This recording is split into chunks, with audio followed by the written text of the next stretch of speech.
Prof, tu nous racontes une histoire? Eh prof, tu nous racontes une jolie histoire. J'adore les belles histoires. Bon, d'accord, si vous insistez. Ouais.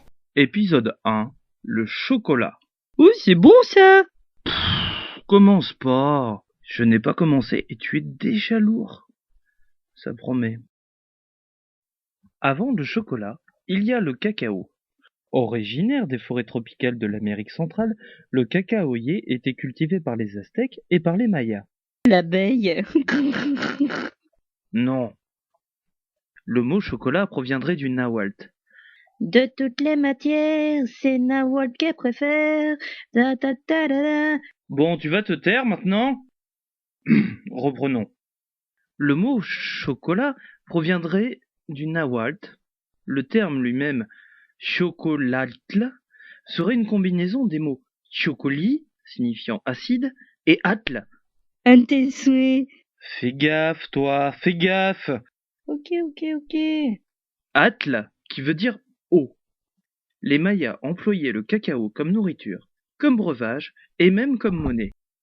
Le livre de la cosmogonie maya, le Popol Vuh, nous explique que le cacao est une découverte des dieux. Dans la légende, la tête du héros Hunapfu, décapité par les seigneurs de Xibalba, est pendue à un arbre mort. Dis donc, on savait se marrer à l'époque. Oui. Cet arbre produisit alors par magie des fruits en forme de calebasse, appelés cabosses de cacao. En 1494, Christophe Colomb jette par-dessus bord les fèves qu'il avait reçues des Amérindiens.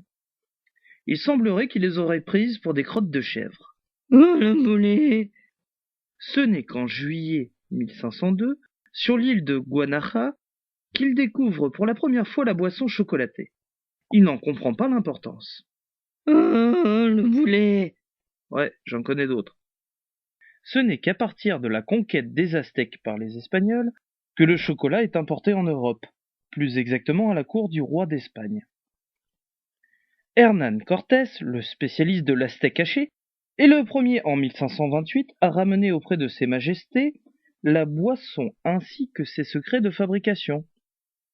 Pendant plus d'un siècle, les Espagnols ont gardé le secret du cacao pour eux seuls.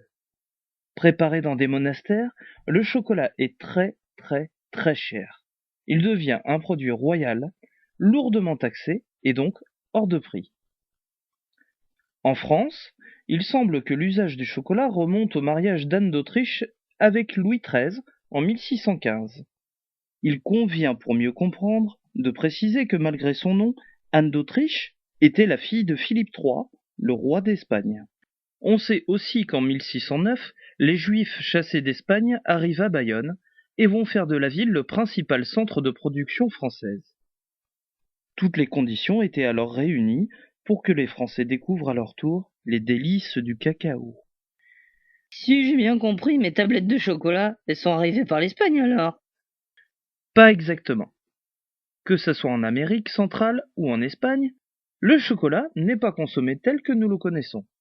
Il ne se mange pas, mais se boit. Une fois broyées, les fèves de cacao donnent une pâte amère que l'on dilue dans de l'eau chaude. Les Amérindiens rajoutaient du piment. Aïe, caramba! Les Espagnols préfèrent adoucir l'amertume du cacao avec du miel. Bah, ma tablette, alors. Patience, j'y arrive. Il a fallu d'abord quelques étapes. Pour arriver à notre chocolat actuel, il a fallu des transformations, du mode de fabrication et des goûts des consommateurs. Une des innovations nous vient d'Angleterre. Oui, de nos amis les Anglais. En 1728, à Bristol, Fry est la première chocolaterie équipée d'une machine hydraulique, ce qui permet de séparer mieux la pâte de cacao. Le Hollandais Van Houten, fabricant à Amsterdam, invente en 1828 la solubilisation du cacao.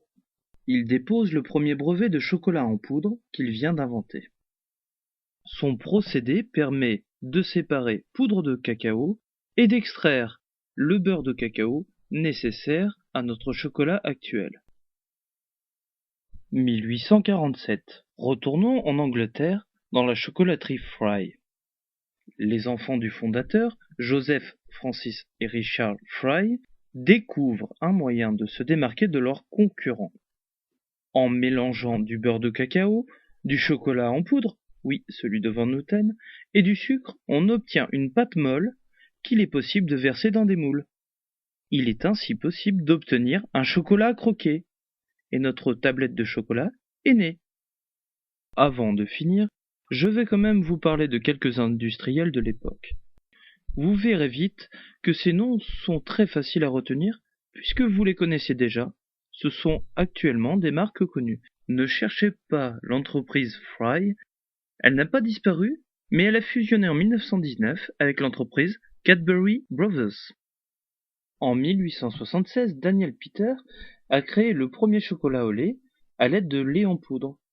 Et il s'associe en 1879 avec Henri Nestlé, l'inventeur du lait concentré, donnant ainsi naissance à la firme Nestlé.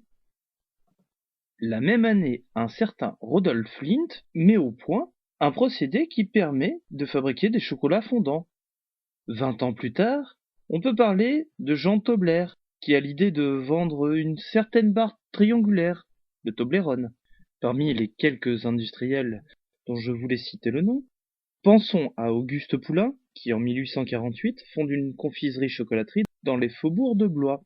Sans oublier non plus Philippe Suchard, qui dès 1826 installe plusieurs machines à broyer le cacao près de Neuchâtel. Il serait difficile de tous les citer. Voilà, maintenant vous savez l'essentiel sur le chocolat. À bientôt.